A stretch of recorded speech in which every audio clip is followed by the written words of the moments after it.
So we can start. Welcome everybody to this webinar on the new guidelines for the PSO regulation and how to ensure the democratic process. My name is Peter Hilbrod from the Austrian Chamber of Labor, which is hosting this event together with the European Transport Workers Federation, ETF, and the Austrian trade unions, ÖGB and vida. Before we start the discussion, I would like to mention today's housekeeping rules. So this is an open conversation for all of you that are participating today. So if there are any questions or comments from your side that you would like to address to the speakers, please post them in the chat. And we will try to include as many as possible of these comments and questions. Please keep the microphones and cameras off, and there is translation provided to English, German, and French. And for your information, this event will also be recorded and will then later be available on our YouTube channel. So finally, before I give the floor to Roman Hebenstreit, chair of the Austrian Transport and Services Union vida, I would warmly welcome our panelists. So this is the member of the European Parliament, Andreas Schieder, and the member of the European Parliament, Karima Delli. I'm not sure she was able to log in already, but we are in contact with her and she will join as soon as possible. So we are waiting for her. And Jan Scherp, we welcome as well from the European Commission, and Livia Spera from ETF. And our legal expert, we welcome him as well, Rudolf Lesiak. And now I would like to hand over to Roman Hebenstreit. He is the chair of vida, which is the Austrian Transport and Services Union, for his introductory remarks and why these guidelines are of great importance, not only to the trade unions, but also to passengers and the society as a whole. The floor is yours, Roman.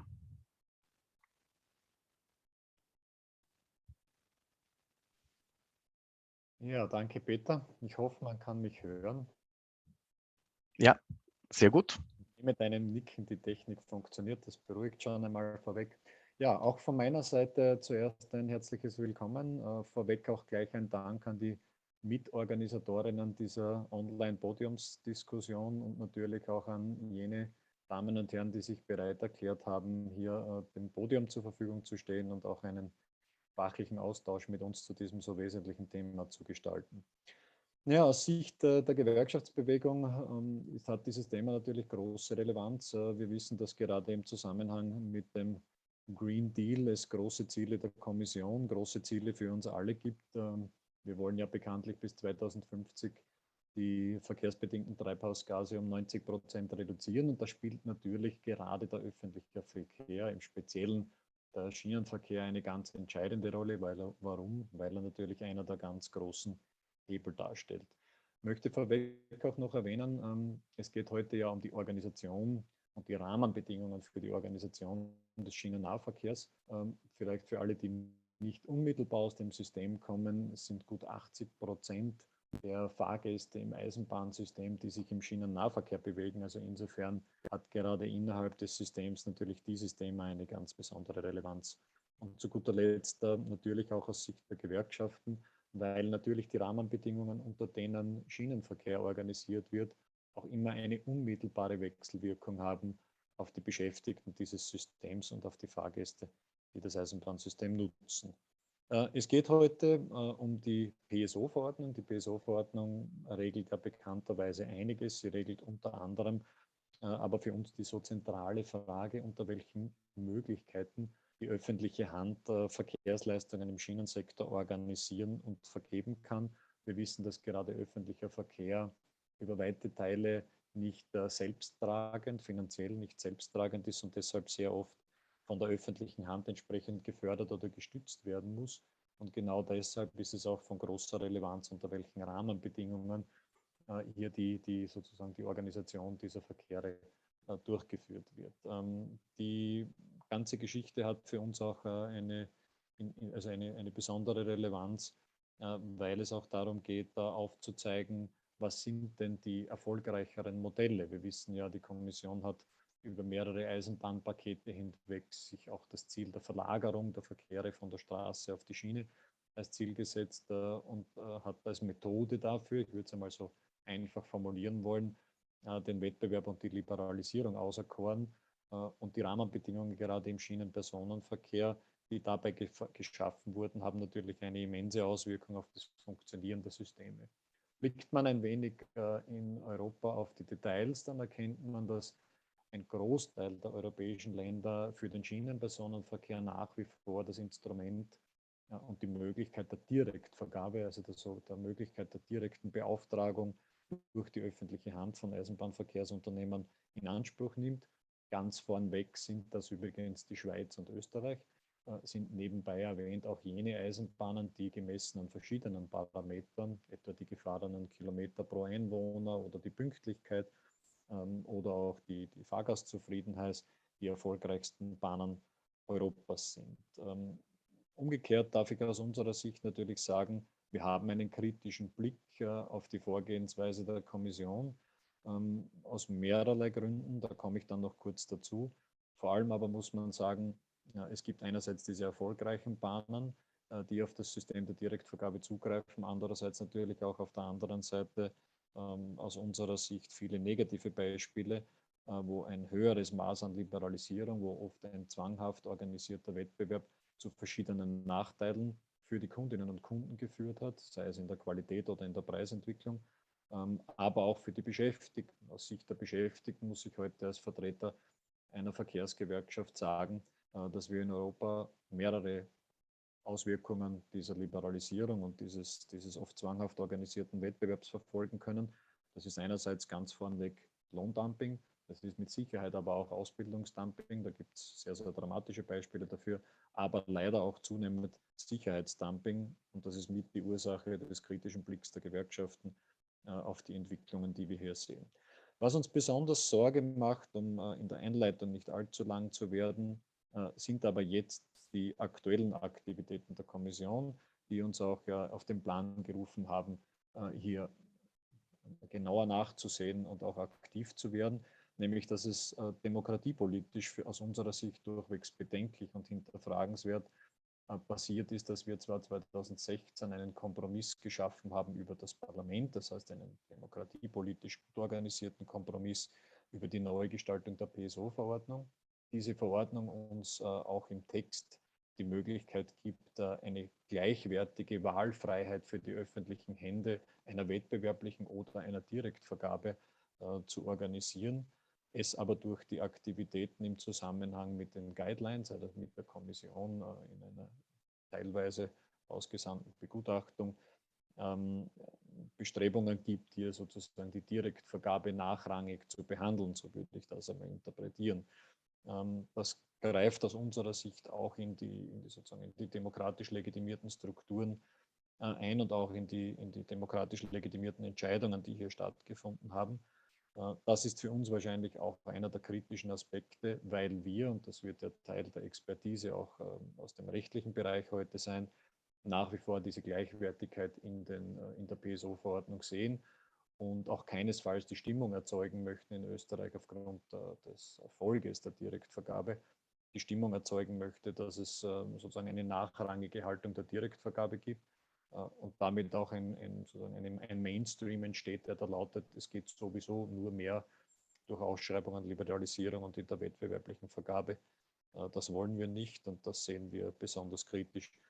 Vielleicht zum Schluss noch, was wir uns wünschen würden aus Sicht der Beschäftigten, aber auch aus Sicht der Kundinnen und Kunden im Eisenbahnsystem, wären, dass solche Guidelines zum Beispiel klare Richtlinien vorsehen, wie man Ausbildungs- und Sozialstandards implementiert und fixiert, wie zum Beispiel ein vernünftiger Personalübergang bei wechselnder Vergabe stattfindet oder wie man in Zukunft Einsatz und Wettbewerbsdumping verhindert, Stichwort klare Regeln und strenge Kontrollen auch im Zusammenhang mit Strafen bei Verstößen.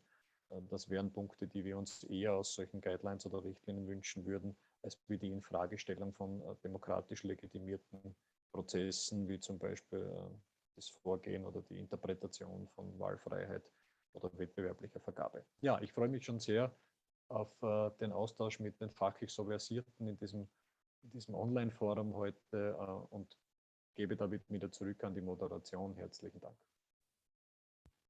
Thank you very much, Roman.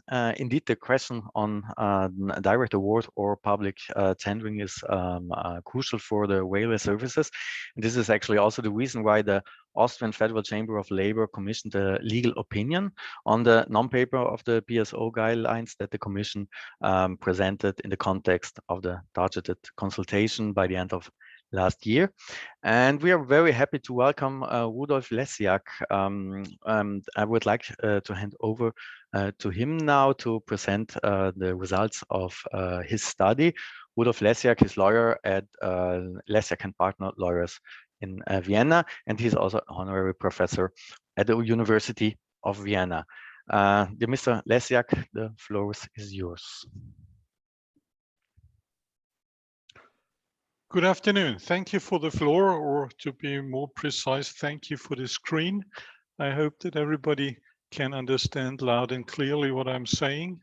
And I please ask you to interrupt immediately if the most difficult item in video conferencing, which is the sound, is getting worse or you can't understand what I'm saying. Thank you for this possibility to present our legal opinion. This is Josef Eicher and I. We've been working on PSO for more than the last 15 years and mainly focused on the possibilities of direct award. Josef Eicher is former professor at the University of Vienna as well. Our legal opinion refers to the non-paper of guidelines to the PSO, and in this context, exclusively to its point 246. Point 246 of those guidelines, or this non-paper of guidelines, deals with the so-called performance-based direct award of passenger transport railway services, of this direct award under Article 5, Para 4A of the PSO.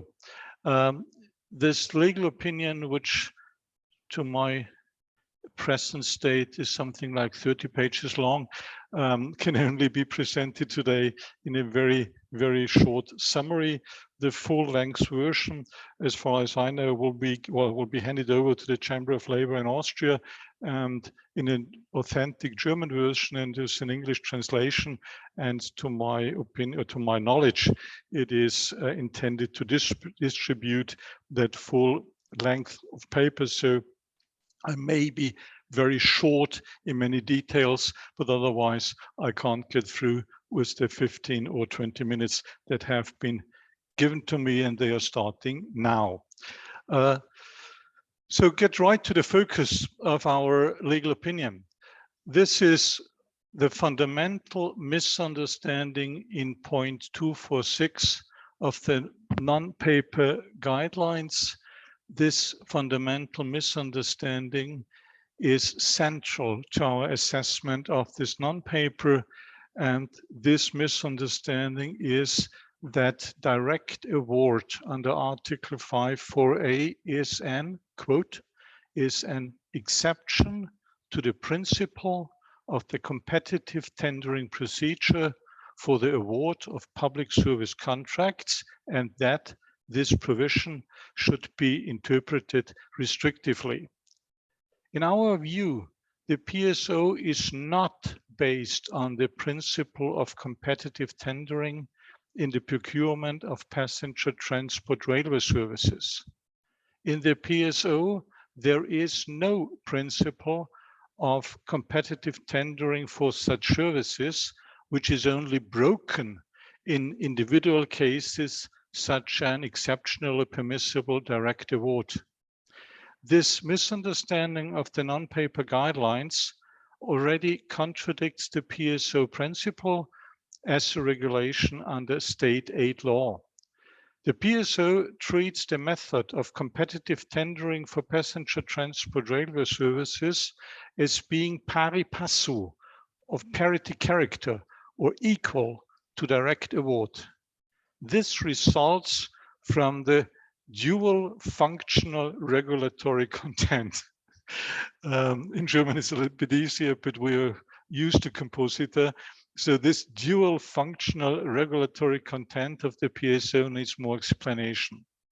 On one hand, a PSO contains rules to guarantee access to the market, which is transparent and without discrimination for passenger transport services. Furthermore, PSO ensures passenger transport services in the general commercial interest, which could not be operated commercially without compensation for the associated public service obligations, while avoiding unjustified distortions of competition through overcompensation. Thus, the PSO puts the procurement regime at the service of the control of overcompensation under state aid law. Therefore, the concept of compensation in conformity with the regulation is, to our opinion, the key to ensuring conformity with the state aid regime of the EEC treaty. Now treaty of the function of the European Union, etc., etc. This is its state aid control function. However, procurement law is used in different categories for the purpose of controlling state aid. This is done by Article 5.1 PSO. Depending on the means of transport, the passenger traffic to be awarded is to be handled differently. Thus, Article 5.1 PSO provides for two procurement regimes for passenger traffic, differentiated according to mode of transports. Public service contracts with bus or tram are awarded under the general procurement directives. This is, you may call it, referral back to the procedure under the procurement directives. This, as far as they are service contracts, as they are defined in the said directives, just in short, not concession agreements. In this case, the bus or tram transport services are to be awarded according to the provisions of the two procurement directives applicable to service contracts.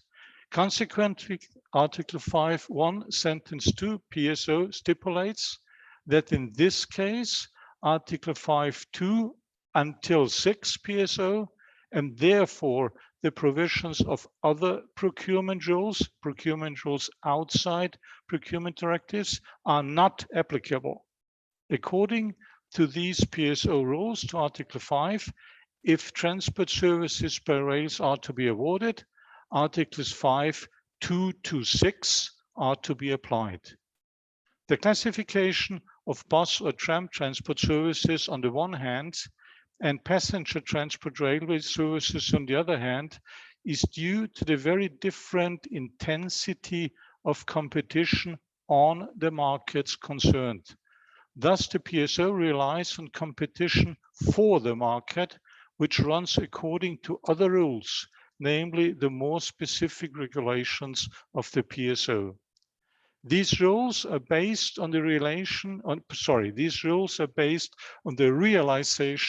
that, I just get a warning tone, you still hear me? Yeah, okay. Well, that's always a signal when the warning comes in that I'm out.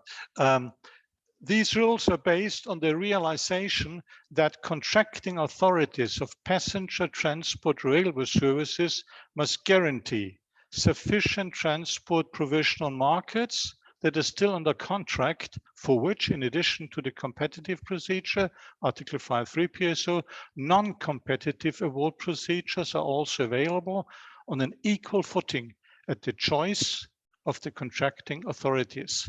These are the special procedures according to Article 5, Para 2, 3A, 4A, 4B, 5, and 6. We are concentrating on 5A here.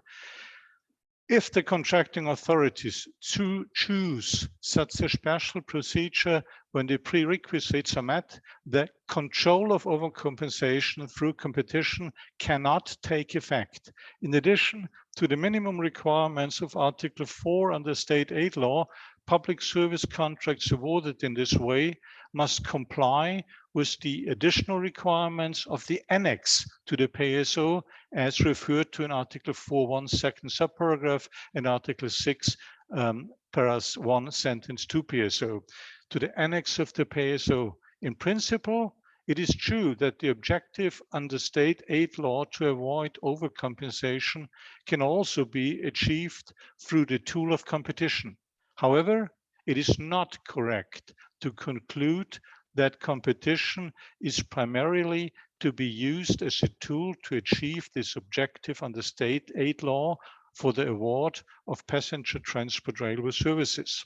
This is because the PSO regulates precisely this case in its Article 6. This is how the objective under state aid law of avoiding overcompensation can be achieved if the tool of competition is not used. Accordingly, Article 6 provides for the application of the provisions of the annex for the calculation of the compensation with regard to the compensation for public service obligations, in short, in those cases in which the award was not made in accordance with Article 5.1.3 or 3b, was not made in a competitive procedure. This annex, as it reads in the English version, rules applicable to compensation in the cases referred to Article 6.1. I'm not going into the German version because then I would spend half an hour on how to translate correctly and what is meant in this translation. This translation differs, especially in this title. But going back to the English version of this annex, called in the English version, rules applicable to compensation in the cases referred to in Article 6.1, regulates accordingly how compensation is to be assessed in order to prevent overcompensation. Therefore, the PSO itself provides rules on how the state aid objective of overcompensation to avoid overcompensation must be avoided if the tool of competition cannot be used or is not used.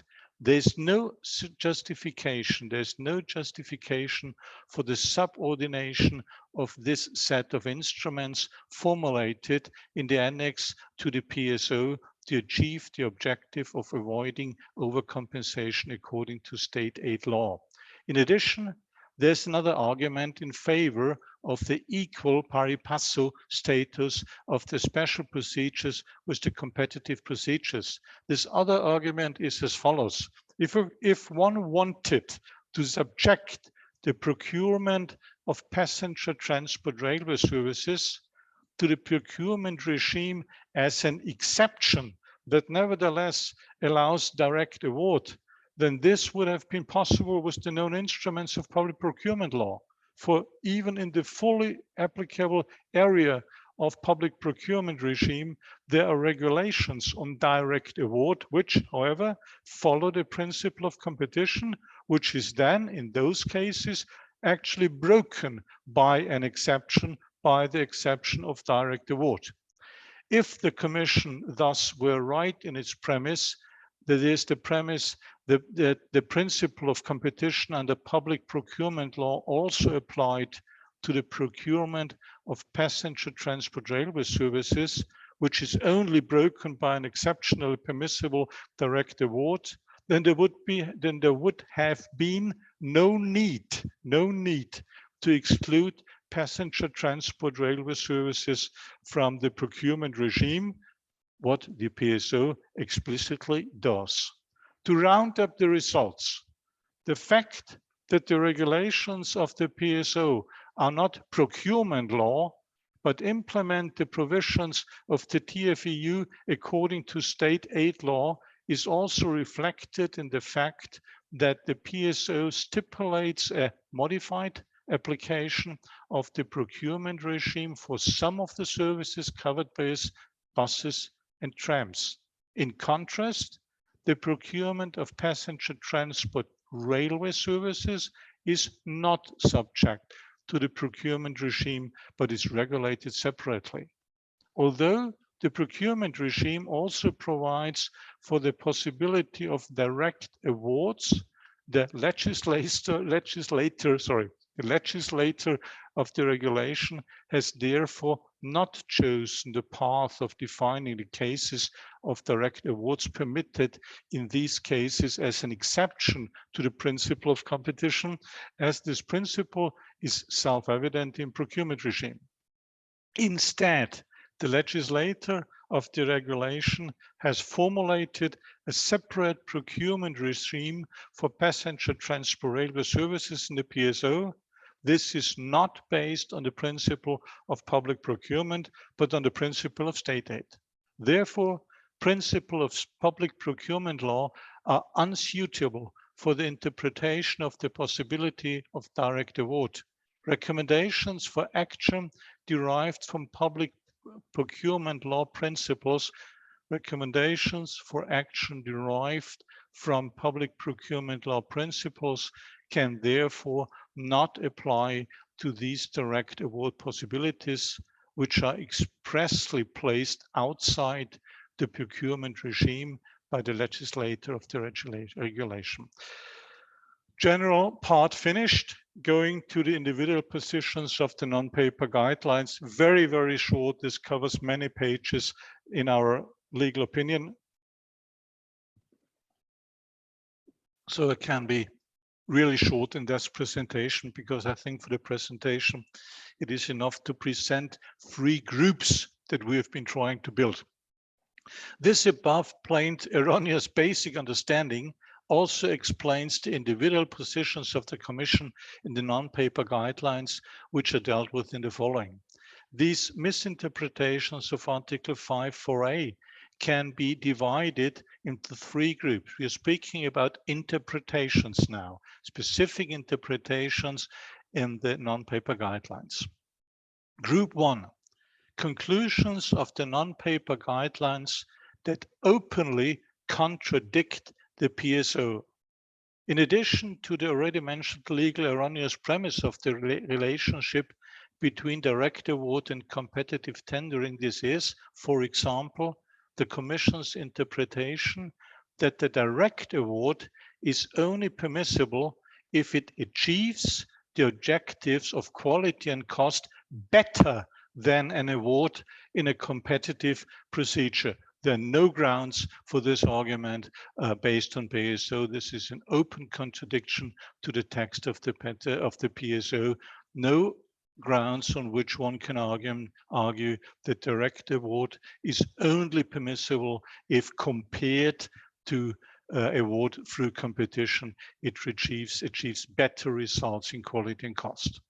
The same judgment from our side, the same point from our side, that it openly contradicts the PSO, applies to the Commission's assumption that the performance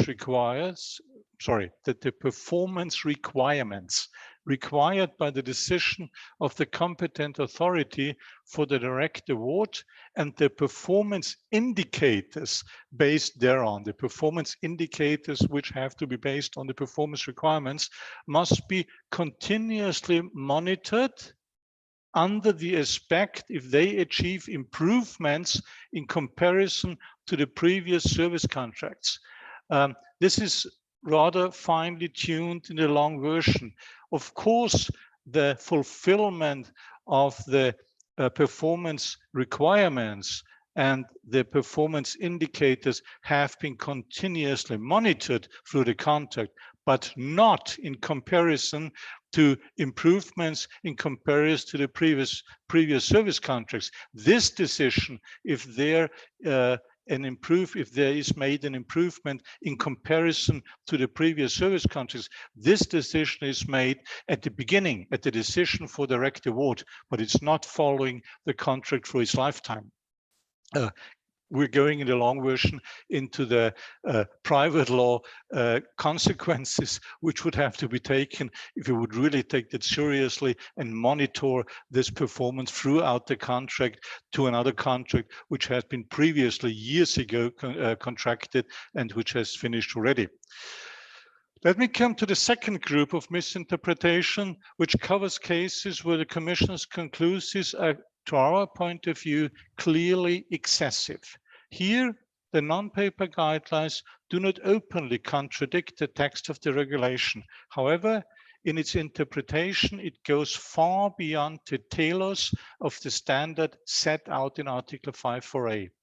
Example, I can here only give examples lengthy in our long version. Examples include the requirements for the proof of those factual elements by which the facts of the direct award according to Article 5.4a are fulfilled. The long paper goes into detail. Of course, they have to be proved, but not under those very specific conditions that the guidelines require for this type of proof.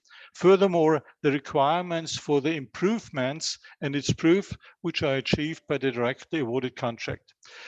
Let me come to the last and third group of interpretations that can be, to our point of view, certainly understood as corresponding to the text and tails of the regulation. In the context of the other commands in the non-paper guidelines, however, even those interpretations give rise to a justified concern. These interpretations of the Commission, if they are actually included in guidelines, will also be interpreted excessively, and thus lead to a significant impairment of the we're getting late. The worry that we have is that those interpretations will be interpreted excessively and thus lead to a significant impairment of the applicability of Article 5.4a. So in the wording, they're just fine, but they give access to excessive interpretation. Example given, now we're in fine wording. The Commission speaks about that a decision should be based, the decision of the competent authority for direct award should be based on the decision of a competent authority. First side, nothing wrong. Second side, yes. Up to this paragraph, we always speak decision of the competent authority. And when suddenly the wording decision of a competent authority come up, old memories come up when the Commission tried already to install a third independent body, a competent authority, who was not the competent authority to make a judgment on the direct award. So this should definitely not come in again through the back door. Furthermore, the emphasis on the fact that the decision of the competent authority must be based on objective grounds, which at first glance appears to be quite correct as a matter of course, but in the context of the implementation of the non-paper guidelines triggers the danger of excessive requirements, etc. All in all, the interpretations of Article 5.4a under item 246 of the non-paper are, to our opinion, to be rejected both in principle and in detail. They contradict the text and the tailors of the PSO. Where the contradiction is not already obvious, they are at least worthy of criticism or massively fraught with the danger of misleading in their application. We therefore conclude and recommend that this chapter of the non-paper guidelines should be fundamentally reworked in any guidelines on the interpretation of PSO. Thank you for your attention. Thank you very much, Mr. Lesiak, for these very important remarks and this legal opinion. You mentioned you study the different versions, so I can tell to the audience that we will publish this study and both in German and in English language. So it is not completely finished yet, the English version, but as soon as it will be done, it will be published on our homepage, and everybody that is registered to this event today will get the link to it. And so if anybody was logging in through the general link, not via registering, so please contact us that we can put you to the mailing list. Mr. Lessig, you were raising the hand, or did I misinterpret your hand? No, you did not. Okay. I assume that most of those who are interested will download the English version. The English version is not finished yet because it's so difficult to transform it, this legal opinion into a different language. You see it when you compare the texts of the PSO in both language versions. So please, it will be, when we hand it in, it will be accompanied by a clear statement that the authentic version is the version under which PSO is authentic and binding in Austria, which is the German version only. And the German version is just for assisting in reading. Thank you. Thank you very much. Let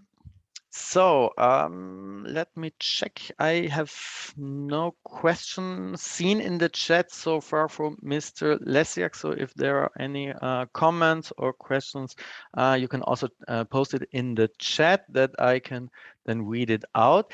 In the meantime, I would like then to go over to the panel, and let me introduce you our panelists for today. So Karima Delli, we can now gladly welcome her. She's member of the Greens in the European Parliament and chair of the Transport Committee, who is already, and she was also already participating in the negotiations on the PSO from 2013 onwards.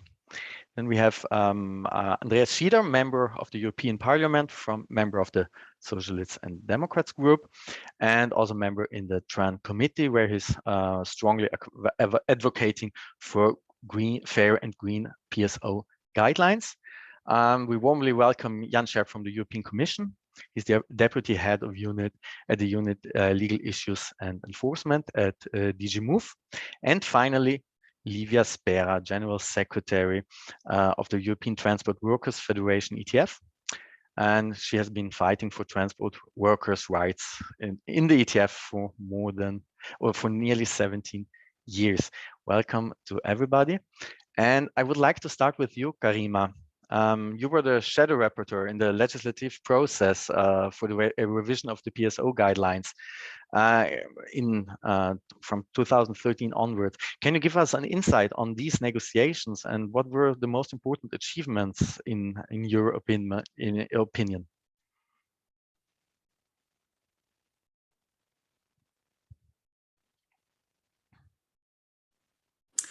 Bonjour à toutes et à tous. Merci beaucoup pour cette invitation.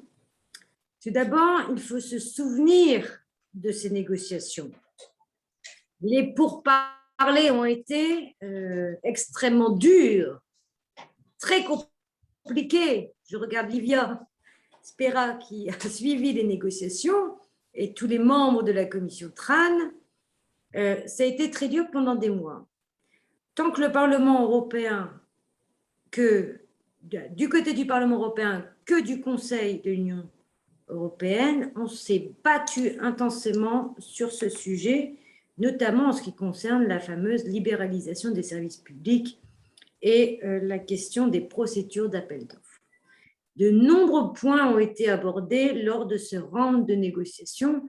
Il faut savoir que les questions notamment d'attribution directe faisait effectivement partie des sujets très sensibles. Et l'accord qui a été trouvé entre le Parlement et le Conseil était extrêmement sensible et personne ne doit l'ignorer. C'était très controversé pour de nombreuses parties prenantes, notamment, et très controversé entre des différents députés européens. Moi, la position de mon groupe, qui est les Verts, a toujours été très, très claire concernant la libéralisation du rail. Nous avons aujourd'hui que les services ne se sont pas en effet améliorés. L'ensemble justement de la révision n'est pas conforme au principe même qui, moi, me tient à cœur et qui est dans l'objectif de la Commission européenne, c'est nous devons comprendre que lorsqu'on parle de révision, aujourd'hui, nous devons marcher sur deux jambes. La jambe du principe de justice sociale et la jambe notamment de l'urgence climatique. Et que les services publics aujourd'hui sont menacés. Et je tire la sonnette d'alarme. Pourquoi ? Parce que, comme disait un grand homme de ma région, qui était un des premiers ministres socialistes de ma région, qui s'appelle les Hauts-de-France, c'était Monsieur Pierre Mauroy, un grand monsieur qui a été le Premier ministre dans les années 80, qui dira une grande phrase sur les services publics. Et je voudrais la dire au niveau européen, c'est que les services publics, c'est notre patrimoine commun, mais les services publics, c'est vraiment surtout le patrimoine de ceux qui n'ont rien.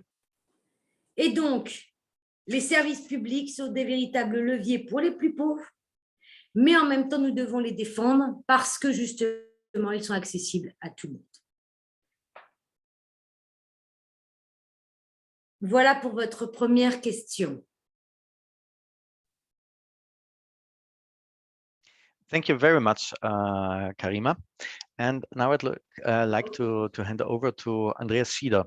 The last months, you have been strongly promoted the discussions around the PSO guidelines in the European Parliament and in the Trunk Committee. So what kind of possible risks do you see arising for the employees and the passengers from these guidelines? Ja, schönen guten Nachmittag von meiner Seite und vielleicht zuerst auch herzlichen Dank an die Organisatoren dieser Diskussion und dieser Aussprache heute, weil sie uns, glaube ich, hilft, inklusive des Rechtsgutachtens von Professor Lessiak, hier doch etwas mehr Information und Sachlichkeit auch wieder in diese Diskussion einzubringen. Aber vielleicht, damit die Dinge auch nicht durcheinander geraten und vergessen werden, wie der zeitliche Ablauf in dieser Frage war. So geht ja die Diskussion, wie Karima Deli jetzt auch schon berichtet hat, auf das sogenannte 4. Eisenbahnpaket aus 2016 zurück. Und damals wurde eben nach einer heftigen Diskussion ein tragbarer Kompromiss gefunden. Ein Kompromiss, der es ermöglicht hat, dass die Eisenbahnsysteme in Europa mit unterschiedlicher Qualität, aber doch die Services ihrer Bürger anbieten können. Warum sage ich mit unterschiedlicher Qualität? Weil es ja schon so ist, dass die Direktvergabe, das Instrument der Direktvergabe massiv nutzen, zu den erfolgreichsten Bahnen in Europa gehören, nämlich die österreichische Bundesbahn innerhalb der Europäischen Union und die Schweizer Bundesbahnen als generell erfolgreichste Bahnen. Und jene, die sich massiverem Wettbewerb verpflichtet haben, eigentlich zu denen gehören, wo es immer wieder Beschwerden auch der Bürgerinnen und Bürger gibt. Im Dezember 2021 hat dann die Europäische Kommission ihre neuen Guidelines als Non-Paper veröffentlicht. Und da stellt sich ja schon mehrere Fragen und deswegen hat es auch dazu geführt, dass wir massiv im Verkehrsausschuss des Europäischen Parlaments im Mai des heurigen Jahres auch einmal die Kommission gebeten haben, Frage und Antwort uns zu stehen. Denn es ist nicht einzusehen, dass mit einem neuen oder mit einem neuen interpretativen Vorschlag über den Gesetzestext hinausgehend, wie wir jetzt gerade gelernt haben durch das Rechtsgutachten, manchmal sogar widersprechend, neue Fakten zu schaffen. Oder wie viele Abgeordnete das Gefühl haben, das, was man nicht durchsetzen konnte bei den Gesetzesverhandlungen vor wenigen Jahren beim Eisenbahnpaket, jetzt über die Hintertüre schnell, wenn ich so sagen darf, hineinschummeln möchte in diesen Aspekt. Und damit komme ich auch schon zur Antwort der Frage von Peter Hilpold, nämlich, was würde das heißen? Weniger Direktvergabe, weniger Flexibilität der Eisenbahnsysteme heißt, dass sie nicht flexibel auf die Herausforderungen im jeweils spezifischen Land, im jeweils spezifischen Markt reagieren können. Und gerade nachdem wir vor kurzem das Jahr der Eisenbahn hatten, das Europäische Jahr der Eisenbahn, den Green Deal haben, geht es genau darum, mehr Leute durch qualitativ hochwertige, gut funktionierende, pünktlich und leistbare Eisenbahnsysteme auch zum Umsteigen auf den öffentlichen Verkehr zu motivieren. Das ist in jenen Ländern, wo man das Instrument auch der Direktvergabe genutzt hat, sehr gut gelungen. Und daher sollte man eigentlich an dem bestehenden System, in dem man sich gut zurechtfindet, jetzt nichts ändern. Und wenn man was ändern will, dann sicherlich nicht am Gesetzgeber vorbei durch einen Interpretationsvorschlag der Kommission. Thank you very much, Andreas. Now I would like to hand over to to hand over to Jan Scherp, and to give him the possibility now to react on one side on the study and of the comments made by the two MEPs. And I just would like to add an additional question about the impact assessment that you have made before you presented the non-paper on the guidelines. So how this impact assessment looked like, and what lessons could be learned from the examples that you were assessing. Yes, good afternoon to everybody. Thank you very much for the invitation to be able to respond to the questions and statements made here at this webinar on our draft interpretive guidelines on the land PSO Regulation 3070. I would like to state that in the fourth review package of 2016, the European legislator has decided on the rules of award of public service contract in rail. So for us, the general principle, in the PSO regulation is the competitive award of such contracts. However, there are exceptions to the principle in limited, well-defined cases. For instance, direct awards are still possible to internal, local, regional operators in case of certain structural or geographical characteristics of the network or the market, as well as performance improvements. In case of vertically integrated rail undertakings on specific lines that are exempt from the independence requirement in the Rail Directive 2012-34, and in case of de minimis awards, it is when the value of the contract is below a certain threshold. And here, let me open a short parenthesis, please. Personally, I disagree with the opinion presented by Professor Lesjak and Professor Eicher, stating that direct awards are legally equivalent to competitive awards. The European Court of Justice, in its judgment in Tele Austria, made it clear that the award of public contracts should comply with the fundamental rules of the treaty, and in particular, the principle of non-discrimination on grounds of nationality and the related principle of transparency. Therefore, Article 5, paragraph 3 of the PSO regulation on competitive award translates these fundamental principles into Regulation 3070, which in itself is sufficient to conclude to its primacy over direct award. In addition, the formulation of Article 5, paragraph 3 is very clear. I just quote here: any competent authority which has recourse to a third party other than an internal operator shall award public service contracts on the basis of a competitive tendering procedure, except in the cases specified in paragraphs 4, 5, and 6. Thus, the award according to paragraphs 4, 5, and 6 are clearly exceptions to the principles set out in paragraph 3. I close the parenthesis here. For the proposal of the fourth waiver package, the Commission prepared a thorough impact assessment, including on the question of award of public service contracts. It came to the conclusion that in member states which practice competitive awards of the rail public service contracts, for instance, Sweden, Germany, and the Dutch regions, public expenditure for equivalent performance could be reduced by about 20 to 30%. However, the scope of the impact assessment was much broader. It showed that a combination of proposed measures would have a positive economic, environmental, and social impact and would generate a net present value of between 21 and 29 billion euros from 2019 to 2035. The new rules of the award of rail public service contracts are applicable since December 2019. There is a transition period until December 2023, during which competent authorities can still directly award rail public service contracts. And many member states still take advantage of this possibility. Thus, there has not been much additional experience with competitive tendering since the adoption of the fourth waiver package, except in a couple of countries such as in France and in Finland, for instance. However, the experience made in these countries is rather positive so far. For instance, the tender for regional rail in Helsinki region enabled savings of taxpayers' money of about 25% compared to the last directly awarded contract. Thus, experience with tendering of rail public service contracts at a larger scale is likely to occur after December 2023, when the unconditional direct award possibility will fall. Thank you very much for. Thank you, Mr. Scherp. Livia, I would like to give the next question to you. Jan Scherp mentioned that there are positive effects on direct awarding. So I would be interested to know from your point of view, from the European Transport Workers Federation, like what are your experiences on market liberalization and direct awards from the workers' perspective? Thank you very much, Peter, and thank you very much. Sorry, Livia.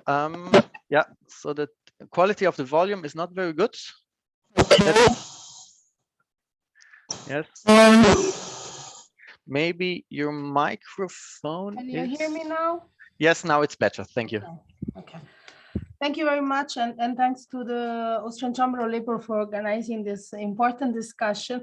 First of all, just to react to Mr. Scherp, I would like to say that this is pretty much a political matter, and that if the treaty doesn't work for transport or for transport workers, we need to change the treaty. So the Commission always comes up with the limitation given by competition rules in the treaty, and we know that all European policies turn around competition, but this doesn't work for transport, this doesn't work for transport work, and this doesn't work for sustainability. So if this doesn't work, it needs to be changed. The treaty is not a Bible. The treaty is something that can be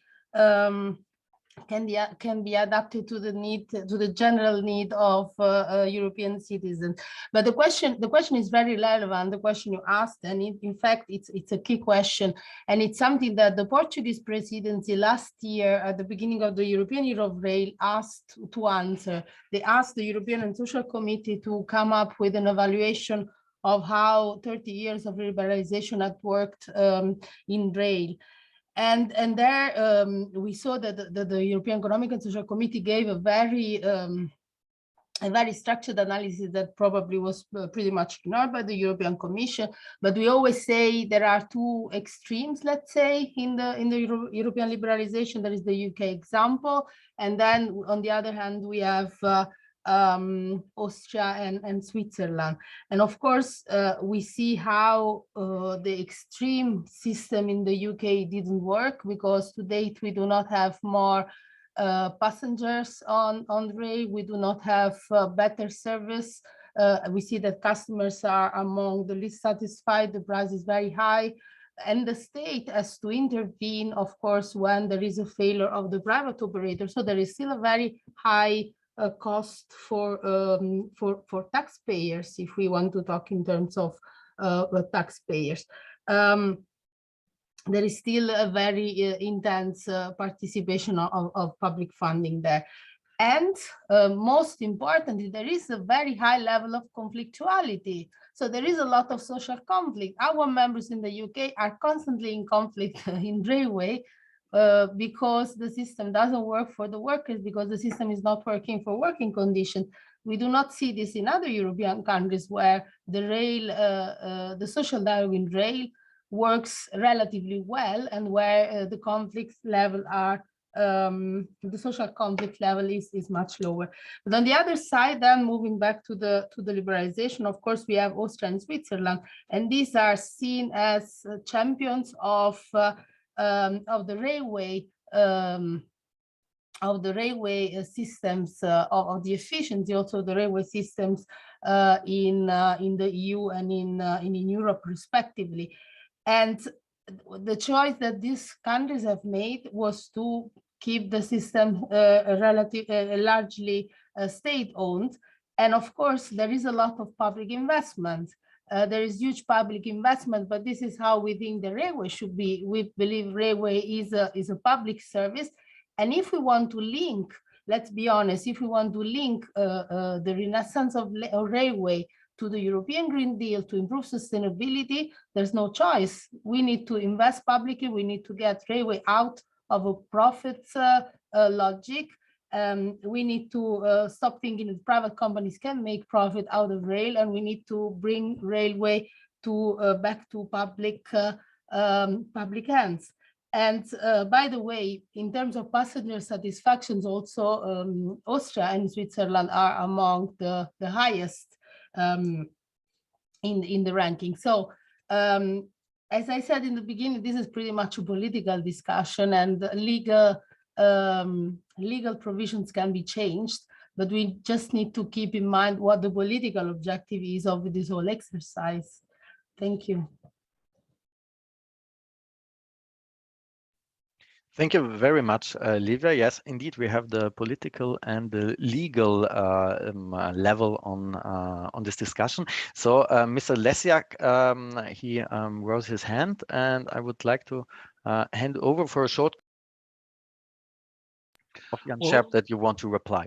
Yeah. Full respect that legal rules are changed by political decisions, but from a legal point of view, I want to make very clear, to our point of view, there is no need to change the treaty to permit direct award in railway services as under PSO and to have it in conformity with the EC treaty. The only need that there is to change the opinion of the Commission, which since the beginning of PSO before the 2000s, and Mr. Scherp looks back to even longer history in his working with PSO to abolish direct award. That started before PSO was even or in the drafting of PSO, and was continuously followed up by the GD train in the fourth railway package. Before that conversation today, as I read on the panel that Mr.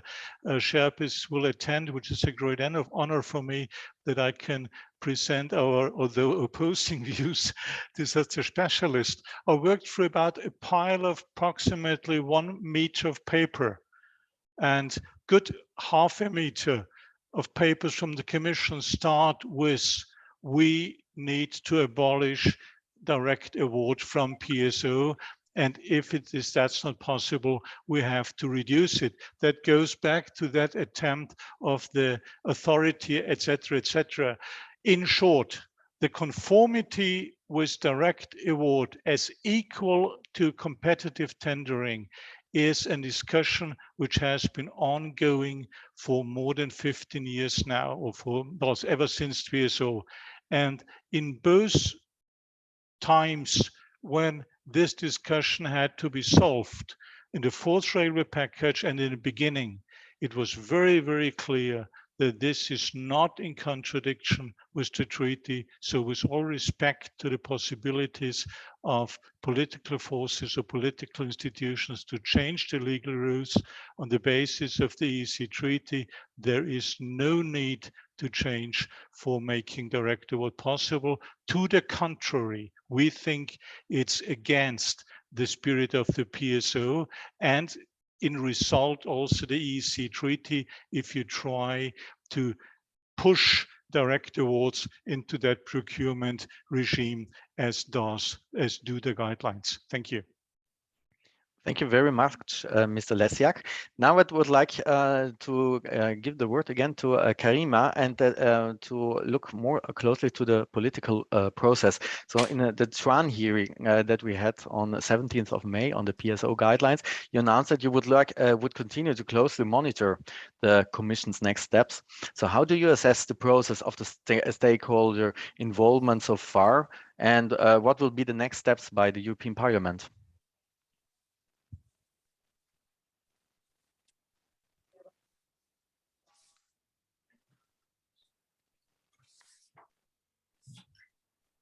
Alors, sur la question notamment du Parlement, malgré les commentaires que nous avons eus de la Commission européenne, on nous a dit quand même que le processus était un peu plus faible. Et donc, dans ce cadre-là, il est vrai que nous avons l'obligation au cours de ces derniers mois, compte tenu de la sensibilité de la question et que ce processus pour nous il est essentiel, nous attendons donc que la Commission européenne prenne en considération les points de vue des différentes parties prenantes sur ce dossier. Qu'est-ce que ça veut dire? Nous allons surveiller, nous surveillerons en effet ce que la Commission va faire et présenter au cours des semaines et des mois à venir. Et si nous constatons que la Commission enfreint nos compétences ou va au-delà du mandat qui lui a été confié, nous pourrions prendre les mesures nécessaires pour nous assurer que les prochaines orientations soient conformes aux droits de l'Union européenne et aux règles de procédure. Deuxième chose, comme je l'ai mentionné précédemment, le compromis a été très sensible et nous devons donc garantir que les pouvoirs de codécision des deux législateurs ne soient pas enfreints dans le processus des nouvelles lignes directrices. Donc, les dossiers de codécision ne peuvent absolument pas être révisés unilatéralement par une seule institution. Ce n'est pas possible. C'est-à-dire que des textes interprétatifs ou non des textes contraignants, et ensuite, nous n'avons pas encore discuté des mesures concrètes et potentielles qui pourraient être prises à cet égard, mais des mesures seront prises si ça arrive. Et donc, nous allons réagir d'une manière assez ferme et forte.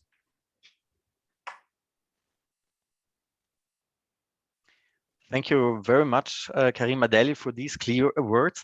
Andreas Schieder, I would like to ask you the same question. So how do you assess the political process so far, and what do you expect in the future? Yeah, maybe to answer in two ways. The one is, I think the Parliament cannot accept that the European Commission, let's say, is drafting a guideline which is going far beyond the legal text.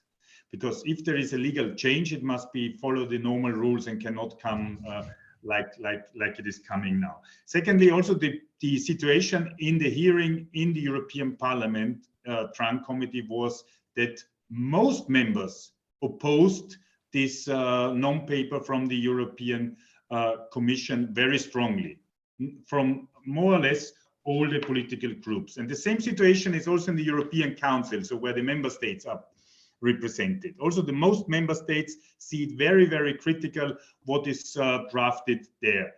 And I have to say, out of good reason, because we have now a system which is more or less functioning, and there is no need to change it. And there is no need, especially, to limit the space of decisions for providers of public transport. Because what we need is not more competition. What we need is more investment in public transport. Thank you very much. Livia, from your perspective as a trade union, what is your sum up of the process so far for trade unions as well as for NGOs? I think we were always clear that we found the process was undemocratic, so the guidelines should have been started, so the revision should have started in 2016, nothing for 5 years, and then all of a sudden, before the winter package was published, we needed absolutely to have the guidelines. We were contacted, my colleagues prepared a note for me, very detailed. We were contacted in December, on the 2nd of December, to get the feedback by the 27th of January. We put some pressure, so then the deadline was postponed by the 10th of February, and we were told that this was the only occasion we had. And we were in a way lucky. For once we were consulted. Other important organizations in the sector weren't consulted at all. And then there was a back and forth also.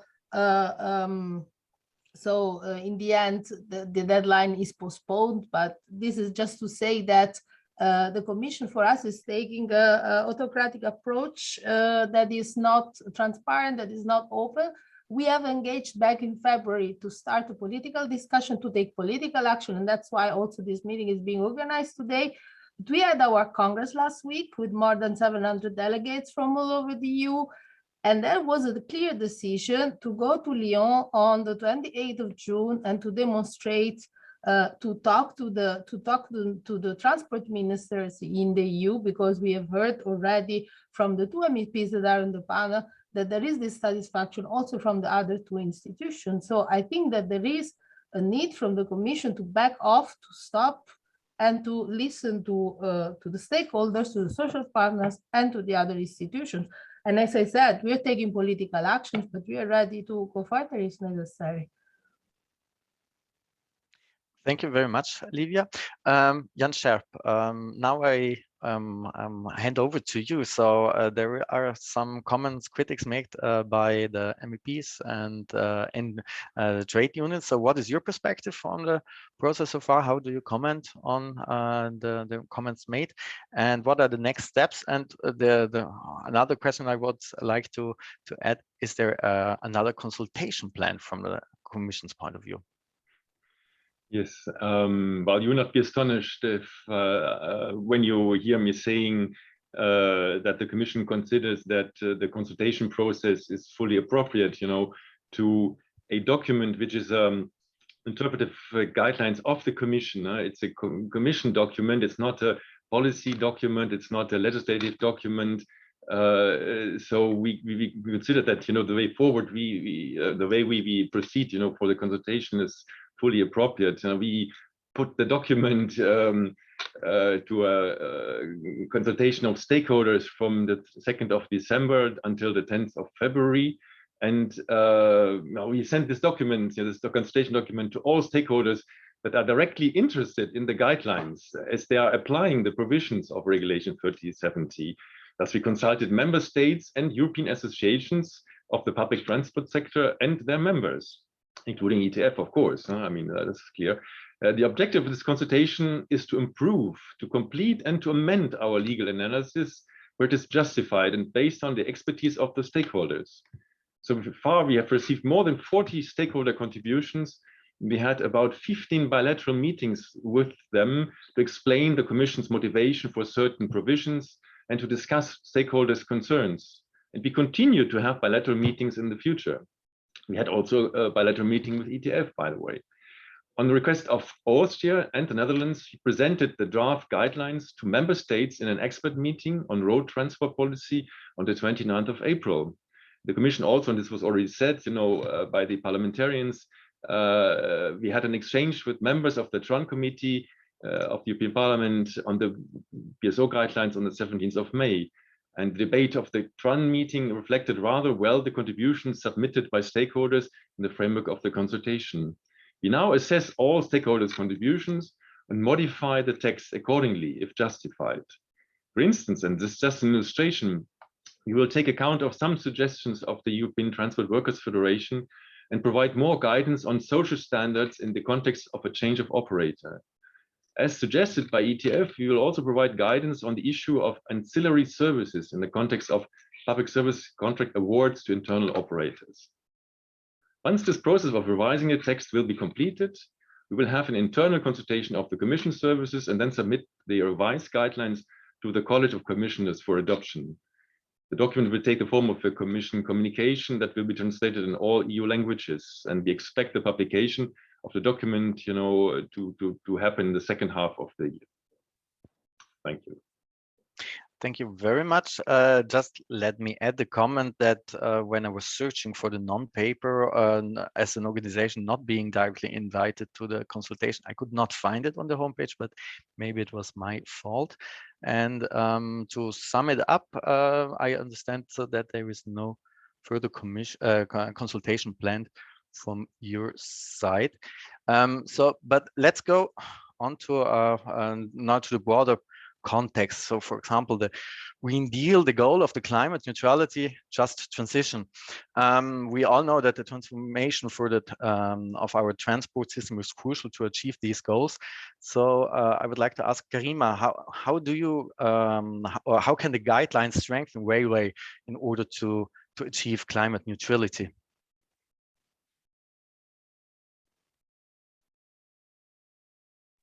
Merci pour cette grande question. Alors, nous ne trouvons clairement pas les lignes directrices pertinentes pour nous assurer le Green Deal aujourd'hui et que nos objectifs climatiques doivent être respectés. Si je prends aujourd'hui les accords de Paris, ce n'était pas il y a un siècle, c'était il y a quelques années. Aucun État membre de l'Union européenne respecte les accords de Paris. Si je prends le Green Deal, on nous dit qu'il faut faire moins 55 d'ici 2030. C'est un bel objectif, c'est une première étape, mais ce n'est pas les accords de Paris. Si j'applique les accords de Paris, ce n'est pas moins 55 que l'Europe doit faire, c'est véritablement du moins 60, voire du moins 70. Et je répète que les transports, premier secteur, un des gros secteurs émetteurs de gaz à effet de serre, puisqu'il représente à lui tout seul environ 26%. C'est le seul secteur qui ne réduit pas ses gaz à effet de serre depuis 1990. Vous vous rendez compte? 1990. Excusez-moi. Voilà. Et donc, face à cet objectif, tous les rapports scientifiques, et le dernier tire la sonnette d'alarme encore une fois. Le dernier rapport du GIEC nous dit nous allons avoir que 3 ans pour retourner la courbe des températures pour que l'accélération ne se fasse pas dans les mêmes conditions que si nous ne faisons rien. Et c'est là où nous avons un véritable problème, véritablement entre le blabla et les résultats. Nous ne sommes pas à la hauteur, je le dis, très tranquillement, mais je le dis. Et donc, encore une fois, les lignes directrices ne sont pas censées être des dispositions contraignantes. Donc, il appartient aux co-législateurs, nous, d'introduire notamment des choses pour aller dans le bon sens. Et malgré les commentaires de la Commission, plusieurs intervenants nous ont dit que le processus, je rappelle tout à l'heure, les intervenants, notamment de la Commission, qui je pense sont de bonne foi, hein, parce que pour la première fois, quand même, l'Europe met un cap, qu'on le veuille ou non, il y a un Green Deal. Mais c'est là, c'est qu'il revient à nous, les co-législateurs, d'introduire de nouvelles dispositions pour pouvoir atteindre nos objectifs climatiques. Et j'ai souvent évoqué les étapes pour renforcer le rôle du transport ferroviaire et de s'appuyer sur ses caractéristiques écologiques. D'abord, le fret ferroviaire, je vous le dis, il va falloir avoir un objectif concret d'ici 2030. Nous avons une charte avec les opérateurs, avec le Parlement européen, tout le monde est d'accord, nous devons favoriser le fret ferroviaire. Augmenter la part du fret, ça veut dire atteindre 30% de fret d'ici 2030. 30%. C'est un minimum. Deuxième chose, et ça je suis contente parce que c'est une bataille et vous me connaissez que je porte depuis 6 ans, alors que tout le monde se moquait de moi au début, de relancer les trains de nuit. Les trains de nuit offrent aux consommateurs des opportunités écologiques pratiques. Nous devrions absolument préserver l'accessibilité financière, donc il y aura tout un rôle à jouer. Si on travaille sur les trains de nuit, il va falloir aussi tabler sur favoriser la multimodalité. Les trains doivent être équipés d'espaces dédiés, par exemple, au vélo. Grande directive que nous sommes battus, mais ça ne va pas assez loin. Faire de la multimodalité propre une réalité. Ensuite, alors là, ça fâche. Mais à un moment, les sujets qui fâchent, il faut le dire. L'accessibilité financière, c'est la clé. Il faut faire réaimer le train en Europe. Pour ça, moi, j'appelle l'ensemble des décideurs politiques de l'Union à mettre en place une taxe kérosène dans l'avion. Une part de cette taxe kérosène va pouvoir justement financer ces trains pour pouvoir être abordables pour tous. Parce que moi, j'ai un petit problème quand même. Il y a de plus en plus de volonté de citoyens européens qui aiment le train, qui veulent prendre le train, mais malheureusement, ce n'est pas accessible. Par exemple, quand vous prenez des low cost, ça coûte que quelques centaines d'euros par rapport à du train qui est plus cher habituellement. Ce n'est pas possible, il faut renverser justement ce choix. Ensuite, je le dis, il faut valoriser, remercier les métiers des cheminots et du train. La pyramide des âges est là. Il faut former sur les métiers du train. La palette de métiers dans le train est exceptionnelle, sauf quand nous sommes confrontés, à des métiers qui n'intéressent plus la jeunesse, et ensuite on doit faire affront à 2 types de révolutions, une révolution digitale et une nouvelle révolution, notamment énergétique. Et donc, il faut absolument fermer. Et moi, je le dis de manière très concrète, pour pouvoir valoriser les travailleurs et les salariés du routier, il faut de très bonnes conditions de travail. Et ça, c'est quelque chose qui est pour moi, allez, je vais vous le dire, nécessaire et indispensable. Si on arrive à faire tous ces éléments avant la fin du mandat, je peux vous garantir que justement ce secteur 1 sera relancé, sera mieux compris, mais c'est surtout que les autres modes de transport travailleront avec. Parce qu'il y a aussi une volonté que le monde du train tende la main au monde de la route avec les routiers, qui eux-mêmes tendront la main avec le secteur de l'aviation. Et ça va être le grand défi des mois à venir. Merci beaucoup, Peter, de m'avoir donné la parole. Je ne peux pas rester plus longtemps parce que j'ai une autre conférence. En tout cas, je voulais vous remercier grandement pour cet événement.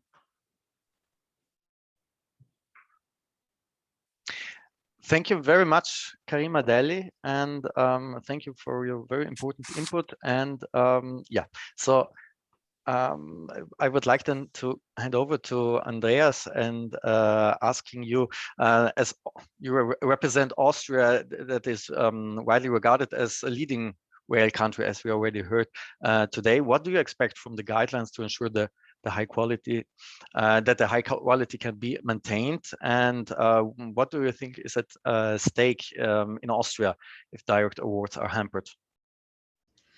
Yeah, I would say these guidelines are not very helpful to achieve neither green goals nor goals in sense of having a sustainable and strong railway backbones in our society. And I maybe before I answer your question in a little bit more detail, also two answers to Mr. Scherp from the Commission, because it is important that such interpretative guidelines are in line with the law. And what we learned now from Professor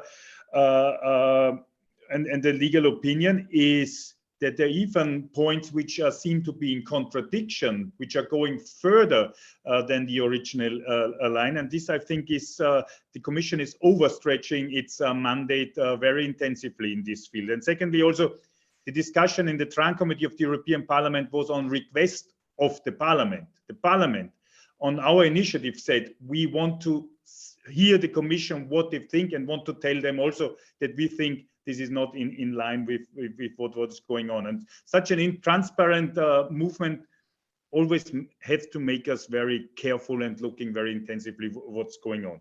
And just now quickly answering your question, because I can agree on everything what Karima was saying before. To reach the Green Deal, we need investment in a network of rail infrastructure on rolling stock, which is also meeting the requirements of the people, like also these fields where you cannot get rich, like night trains and this kind of things. We need cost fairness. We need tax fairness, because other sectors of transport are not in the same burden than public transport. We have to think about intermodality very much stronger as in the long distance and also in the urban mobility. And we should not forget cargo. And then the cargo also, I have to say that we just lost the battle, because the pricing also for trying to move in specific areas, like for example in Tyrol in Austria, to get a price incentive also to move them on the track and on rails was not successful. It is important to make clear this all of is we have to provide public transport in all fields of our not societies but in our countries, not only on the routes where you can get rich off. So therefore I think competition is not the best tool to solve this problem. It's more investment and more better planning. Thank you very much, Andreas Schieder. Mr. Scherp, I would like to ask you, what should change for leading railway countries such as Austria, France, that so far have been awarding railway services directly?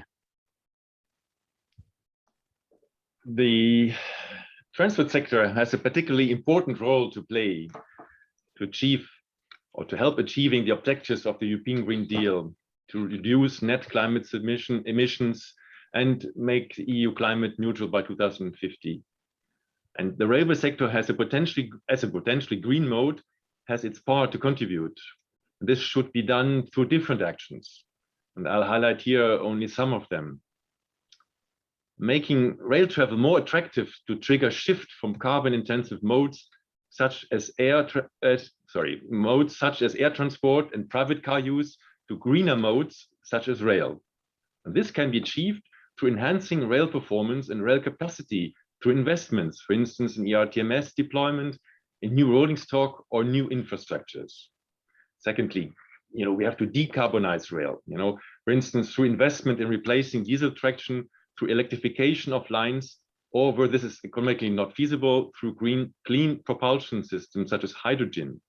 And thirdly, try to achieve better value for public money through public tendering of rail public service contracts, while maintaining rail transport performance at least at the same level. As about 60% of rail passenger transport in the EU is provided through PSO services, this really matters. Tendering rail public service contracts will free up public funds that can be used for enhancing rail performance and capacity. The taxpayer has a right to expect that public expenditure delivers on the modal shift required by our EU objectives on sustainable and smart mobility, and in particular, the climate emergency. In addition to an open and integrated single European railway area, this will only happen through a combination of measures, such as fresh investments, breaking down technical barriers to cross-border rail, faster introduction of new technologies, digitalization, and of course, a level playing field with competing modes. I'm fully aware that competition alone will not do the trick. However, there is a strong evidence that where the principles of transparency and non-discrimination are applied, it leads to the entrance of new players, greater offers to passengers in terms of quality, frequency, service orientation, and affordability, better use of the network, more revenues for infrastructure managers, and ultimately for rail, a bigger cake for everyone to share without the taxpayer having to pick up the entire bill. Thank you. Thank you very much. Livia, what should the PSO guidelines include from the workers' perspective to achieve the Green Deal? First of all, just to respond to what Mrs. Kapp said earlier, first of all, the meeting in February was called by the ETF exactly to waive our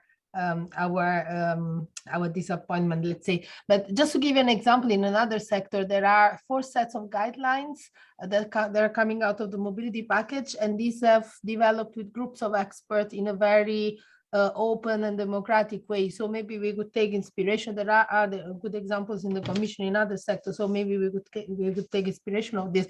So moving back to the question, I think that we should start from the general overall objective, and the general overall objective is to get people out of cars, because it is true what Karima Deli said, but at the end of the day, most of the transport carbon emissions come from private cars. Yeah, so let's take people out of cars, let's put them on public transport. So the centrality of public transport from the for reaching the climate goals. So we need to make back public transport really public, to put it at the center, to invest in people, to focus on the employees, because we saw also during the pandemic how important and how central the employees are. It's not just about the business model. We need to focus on the employees. Secondly, if we want to look at how to reinforce railway and urban public transport in general, we need to look at how it works. We need to look at concrete cases and not just at economic models. And so if we look at the evidence, we saw, and we discussed this earlier, where it worked and where it didn't work. The last example we can provide is Abellio in Germany, where the German state had to pay €500 million to continue the operation. So and the same company did something similar in Scotland, where the Scottish government will take over and enter with money. So there are examples, there are many examples that we can look at. And third, if we look, we do not want to, of course, we want to have a more attractive rail, but when we say more attractive rail, doesn't mean cheapened rail. We have made aviation so much attractive that now it costs €10 to fly over Europe, and this is not sustainable for the workers, this is not sustainable for the environment, and this is not economically sustainable for the whole aviation sector that goes beyond airlines, I remember. The question is, do we want to make railway the same as road and aviation? No, we want to reinvest the trend in the other sectors. If we look at the other sector, there is a dramatic shortage of jobs, of good jobs. People do not want to work anymore in aviation. People do not want to work anymore in roads. And this happened after liberalization waves. This happened because we left it to the market. So do we want to get to the same point in railway? No, we do not want to. So to answer your question, the guidelines, if we need guidelines, they should be inspired by this. They should be inspired by the general objective, the final objective of having more people, more passengers back on European railways. I think once we have said that, once we have agreed on this, we can get out of the dogmatic ideological basis that is being used at the moment, and we can get to a more serene and fact-based discussion. Thank you, Livia, very much. Before I hand over to Roman Hebenstreit for his closing remarks, I just would like to read out one question to Mr. Sharp that was posted in the chat, and I think this question is very interesting to all of us. So, Mr. Sharp, would you please cite the studies providing the strong evidence that countries with more competition on the rail have better services? I was referring to the impact assessment that the Commission presented with its legislative proposal in 2013 on the fourth railway package. And I can, of course, send you the link to the report, which is still public, of course. And in this report, you find, the references to the sources and the studies that we have quoted in this impact assessment. Okay, yeah, thank you very much. I'm happy to take this opportunity if you can provide us these informations. So as time is running out, I would like to give the floor to Roman Hebenstreit, please, for your final remarks. Ich glaube, Herr Lesiak hat sich noch zu Wort gemeldet. Ah, sorry. Yes, sorry. Just considering the time, yes. yeah? Yes. Very short. Last remark. Countries with more competition have better services. With this argument, in the fourth railway package, it was introduced that by deciding for direct award, you have to compare that there is either an improvement of quality or an improvement of cost efficiency compared to the current services. So this was already introduced into PSO, but what we are opposing is the view that this comparison has to run for the full length of the contract, which is simply impossible. Second remark, direct award seems to be linked with intransparency and discrimination, which is not true. You do have in the PSO the procedures for prior notice, public notice to be given. You have very, very strong regulations in the PSO and direct awards to avoid discrimination, and you have no guarantee that in tendering procedures with competition there is no discrimination. Example given, companies, operators competing with operators from completely different backgrounds and completely different cost structures and just trying to pick the raisins out of the cake. So this is actual discrimination through competition. And this last adding there, direct award is not linked to intransparency. It can be very transparent, and direct award is not linked to discrimination. To the contrary, it in many cases avoids discrimination. Thank you. Thank you very much, Professor Lesiak. Roman, now I would like to give you the floor for a final closing remarks. Ja, herzlichen Dank. Ich werde versuchen, mich auch kurz zu fassen in Anbetracht der Zeit. Zuerst mal einen großen Dank an alle, die sich hier an der Debatte beteiligt haben. Es war ein sehr, sehr interessanter Austausch, hat, denke ich, mir auch klar gezeigt, in welche Positionen hier die einzelnen Parteien und Stakeholder zu diesem Thema eingenommen haben und vieles nochmal transparenter gemacht. Ich kann aus meiner Sicht nur sagen, weil Herr Scherper in einem Satz gemeint hat, es fehlen uns noch die Erfahrungen im Hinblick auf die Liberalisierung. Ich kenne dieses Argument, das hören wir seit dem ersten Eisenbahnpaket, also seit 30 Jahren hören wir, es braucht nur ein Mehr an Liberalisierung, dann wird irgendwann alles gut und wir werden mehr Verkehre auf der Schiene haben.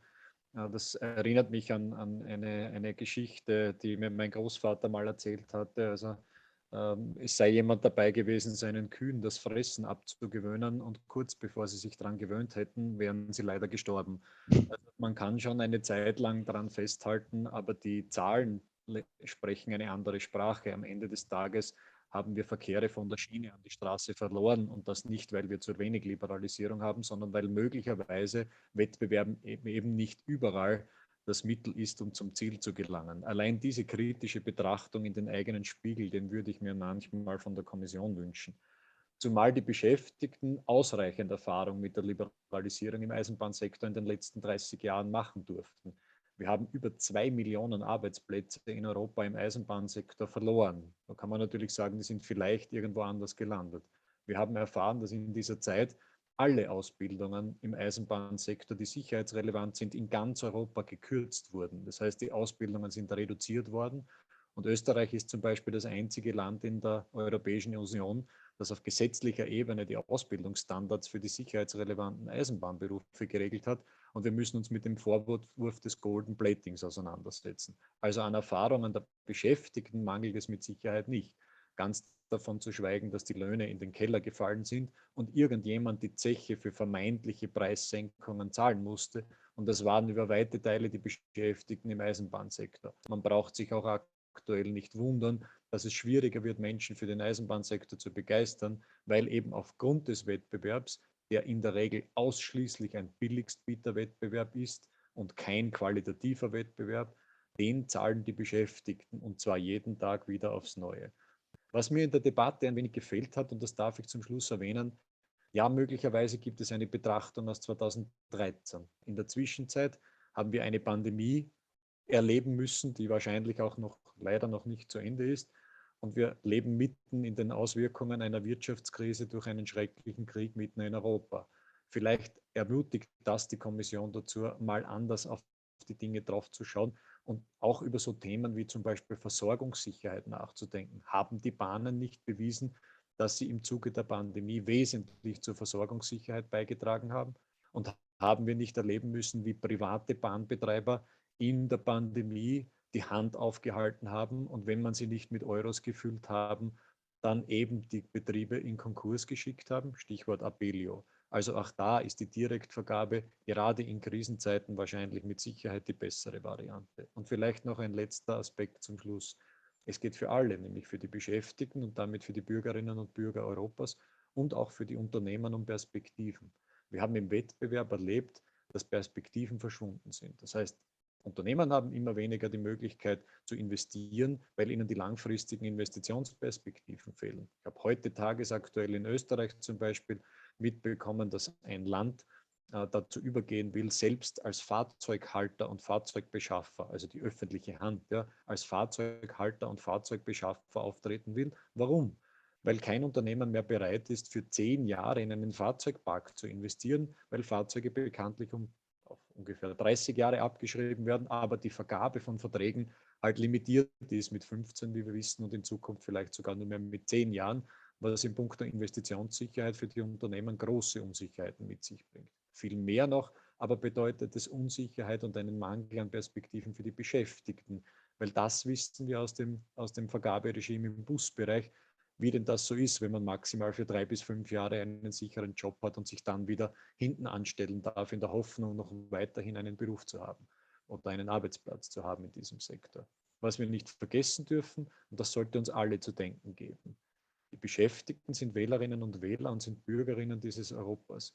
Und all diese negativen Aspekte, schlechtere Ausbildungen, gedrückte Löhne, niedrigere Sozialstandards, die Angst, den Arbeitsplatz zu verlieren, keine langfristigen Lebensperspektiven mehr aufbauen zu können, alle diese Negativbeispiele oder alle diese Negativerlebnisse schreiben die Menschen mehr und mehr Europa zu und damit auch dem europäischen Gedanken. Wenn uns etwas daran liegt, die Solidarität in Europa aufrechtzuerhalten und Europa als Idee und Gedanken zu stärken, dann sollte auch die Kommission darüber nachdenken, wie sie in kleinen Schritten dazu beitragen kann, für ein Mehr an Zusammenhalt und ein weniger an Gegeneinander, an Preis- und Wettbewerbsdumping und an Sozialdumping zu betreiben. Das ist ein Riesenbeitrag, den auch die Kommission in diesem Zusammenhang für die Idee Europas leisten können. Ich darf mich sehr herzlich bedanken seitens der Gewerkschaft vida.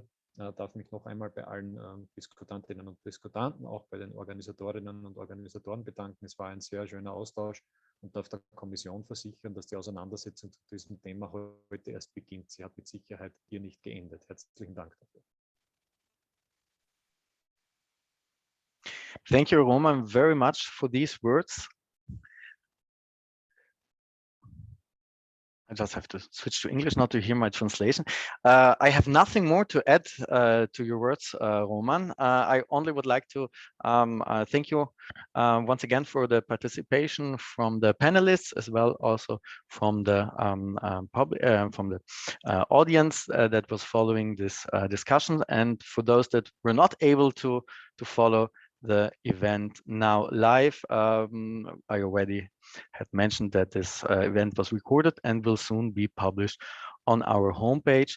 And on our homepage of AK Europa, you will also find a policy brief and on this topic, as well as the study by Rudolf Lesiak as soon as it is finished and published. So thank you. Now for the final time, thank you very much and have a good day. Thank you. Bye. Dankeschön, thank you. Servus Roman, danke. Danke an alle, alles Gute.